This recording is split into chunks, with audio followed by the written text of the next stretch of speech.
third grade. Welcome back. Today we're going to be reading some poems in your Wonders ELD book. Hopefully you had a chance to watch the video yesterday about our vocabulary words and watch the video about the funny poems, because sometimes that's why writers write poems, is just to make you laugh and entertain you. So before we start reading, let's quickly review the vocabulary words from yesterday. Slimy means it is covered with something that's sticky and wet. Inflated means filled up with gas or air. Mighty is something that has great power and force.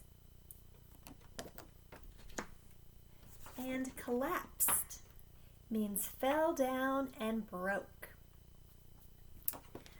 All right, like I said yesterday, if you do have a vocabulary chart and you want to write the words and definitions from that first video, you can.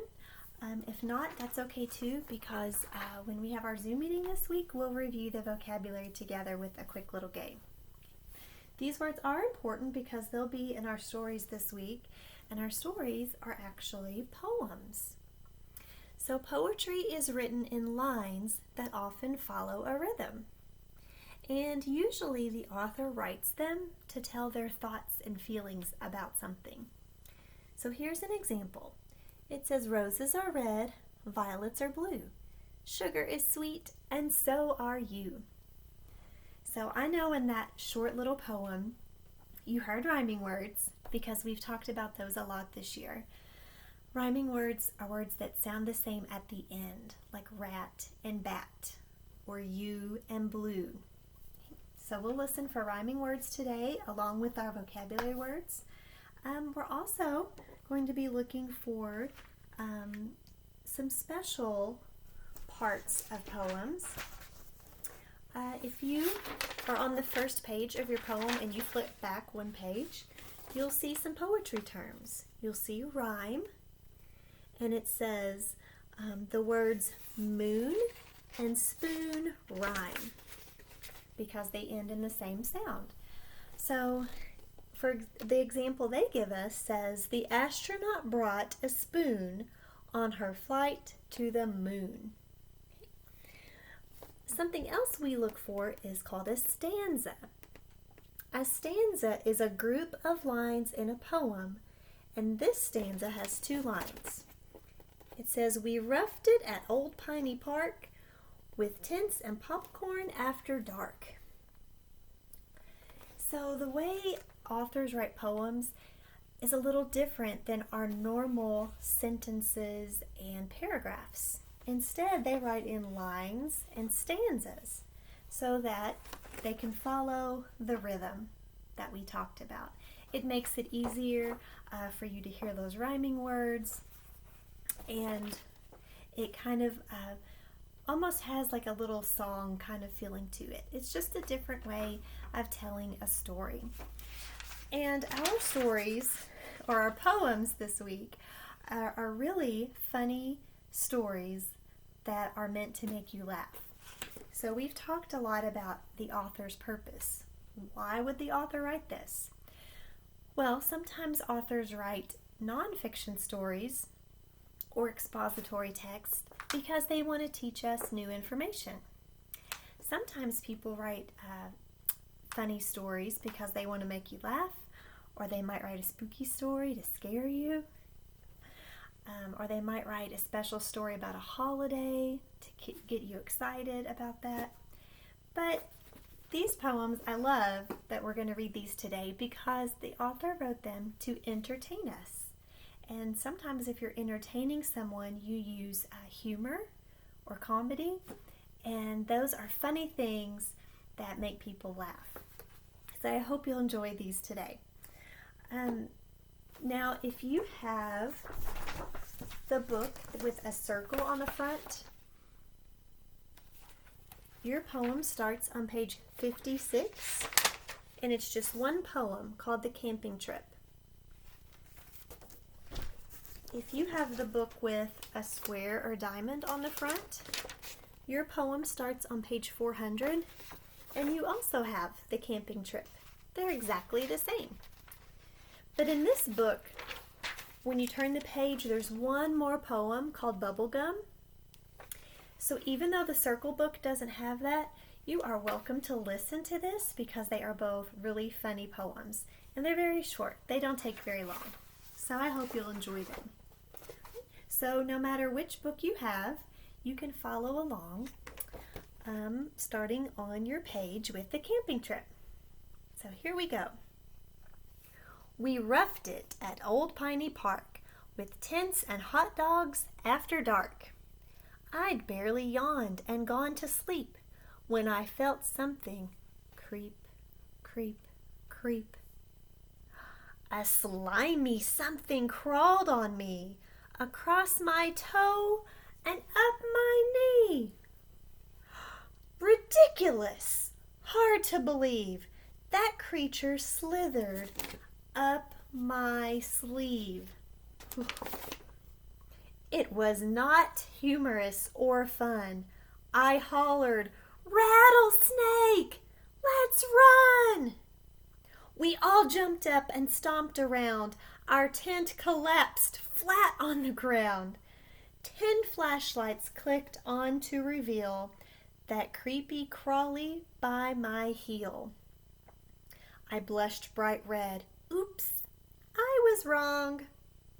Snake? No, a lizard. 1 inch long. So this poem I think is funny because he thought it was a snake, this big old slimy snake, and it turned out to be this teeny tiny little lizard that he was so afraid of.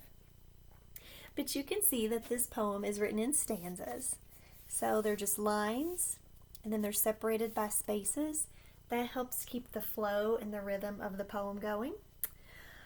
There are a couple of our vocabulary words in this poem. It said, a slimy something crawled on me. Oh, so now we know it's really the lizard that felt slimy. And it said that their tent collapsed flat on the ground. Well, you can imagine if people were inside a tent and they thought there was a snake in there that could bite them and hurt them, they were probably going crazy trying to run out of that tent. And, you know, a tent is not very strong anyway, so it collapsed, which means it fell flat on the ground. So I love this poem because it does make you laugh. It's just kind of for fun. And in the checklist I sent you this week, I did tell you that one of the things you could do is go back and underline or circle the words you hear and see that rhyme. So you can do that. And you can also, when you come to our Zoom meeting this week, we'll talk about some of the things the author does to make you laugh, and we can maybe think of some other good ideas for poems. All right, I'm going to read one more to you. On the next page, it is called Bubblegum. Who doesn't love bubblegum, right? Okay, it's very short as well. It says, I bought a pack of bubblegum, as I do every week. Unwrapping 10 or 20 sticks, I popped them in my cheek. Would you put 10 or 20 sticks of bubblegum in your mouth? I started masticating. That's a fancy word for chew. The gum became a juicy gob. I took a breath and blew. I suddenly inflated, puffing up like a balloon. I was a giant bubble, big and round as a full moon.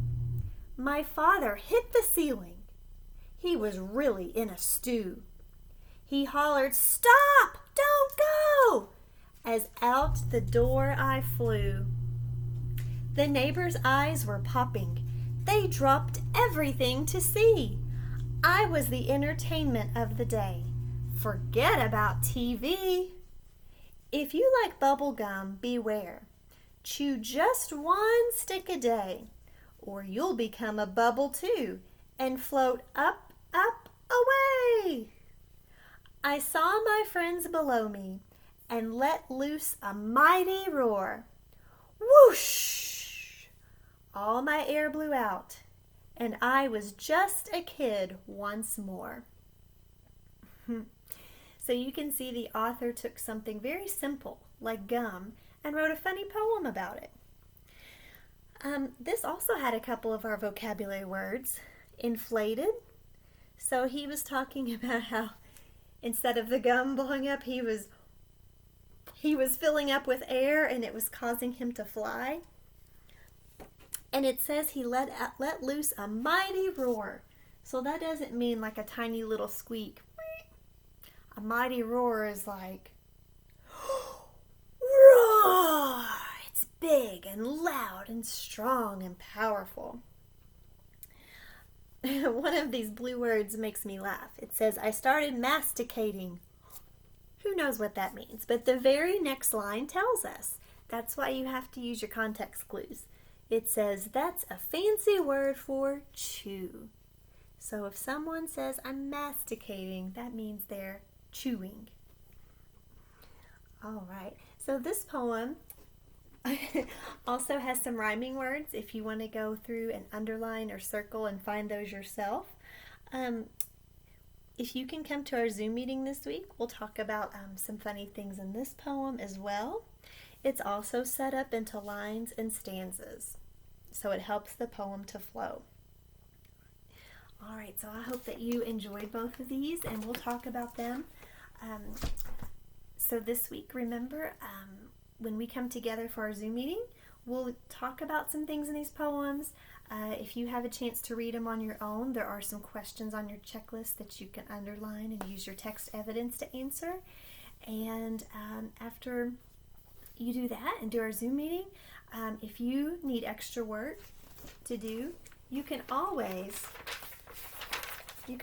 work on the vocabulary in the book by yourself. You can always answer the questions on the sides of the pages for our story that week. You can also log on to Imagine Learning any day. I know in your checklist it says to do it on Friday, but if you have extra time one day and you want to do it, that is okay. That and Raz Kids both have excellent reading activities that you can do to practice anytime. I know it's a little different because we don't have paper packets anymore, so a lot of the things we have to do are just watching videos, having Zoom meetings so we can talk about it, and you can do some of the writing activities in your book or on paper yourself if you want, and you can do some of the online games like Imagine Learning and Raz Kids. If you have any questions or need any help at all, just tell your parents to send me a dojo message or email, and I will be happy to help you. All right, guys, I hope that you liked the poems this week, and I hope that you'll come talk with me at our Zoom meeting about them some more. All right, see you soon. Bye-bye.